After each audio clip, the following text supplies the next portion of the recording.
بالله من الشيطان الرجيم. بسم الله الرحمن الرحيم. وما خلقنا السماوات والأرض وما بينهما إلا بالحق وإن الساعة لآتية فاصفح الصفح الجميل إن ربك هو الخلاق العليم. صدق اللہ العظیم. سورہ الحجر آیت نمبر 85 اور 86 آپ کے سامنے تلاوت کی ہے. ان کا ترجمہ کچھ اس طرح ہے: وما خلقنا السماوات والارض وما بینہما الا بالحق. اور نہیں پیدا کیا ہم نے آسمانوں کو اور جو کچھ اور آسمانوں کو اور زمینوں کو اور جو کچھ ان کے درمیان ہے، الا بالحق مگر حق کے ساتھ. وَإِنَّ السَّاعَةَ لَآتِيَةٌ فَاصْفَحِ الصَّفْحَ الْجَمِيلَ.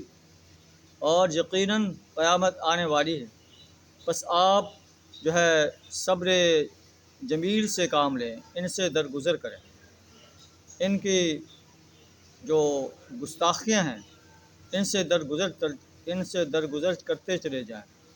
ان ربک هو الخلاق العلیم.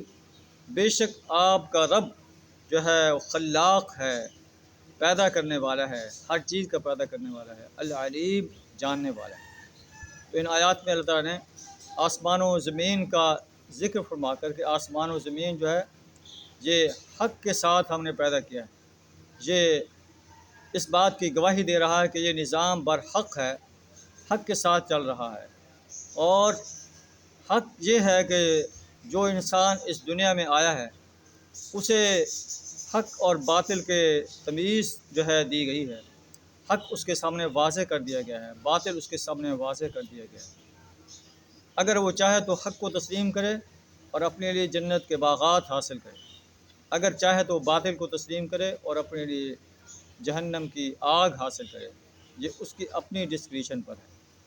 اے نبی صلی اللہ علیہ وسلم، ایک دن ایسا آنے والا ہے جو قیامت کا دن ہوگا جس میں ان باطل پرست انسانوں کا حساب لیا جائے گا، جو آج دنیا میں اپنی چودراہٹ میں، اپنی سرداری میں، اپنے مال و دولت میں مست ہیں.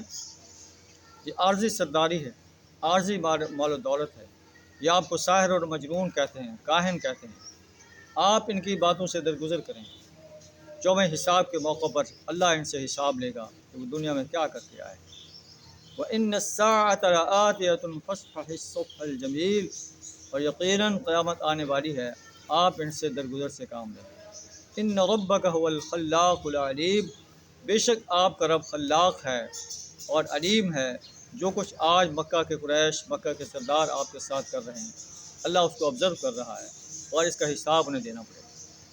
قرآن چونکہ آفاقی کتاب ہے، پوری انسانیت کے لیے، اور پوری انسانیت کو بھی خبردار کیا جا رہا ہے کہ جو لوگ باطل کے علمبردار ہیں انہیں جان لینا چاہیے.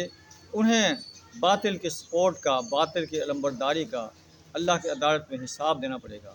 اور جو لوگ حق کے علمبردار ہیں اللہ انہیں ایسے باغات میں داخل کرے گا جن کے دامن میں نہریں بہتی ہوں گی، جن میں وہ ہمیشہ رہیں گے. اس میں ہر وہ چیز ہوگی جو ان کا دل چاہے گا اور ان کی آنکھیں لذت محسوس کریں گی. وَأَنْتُمْ فِيهَا خَالِدُونَ. اور تم اس میں ہمیشہ رہو گے.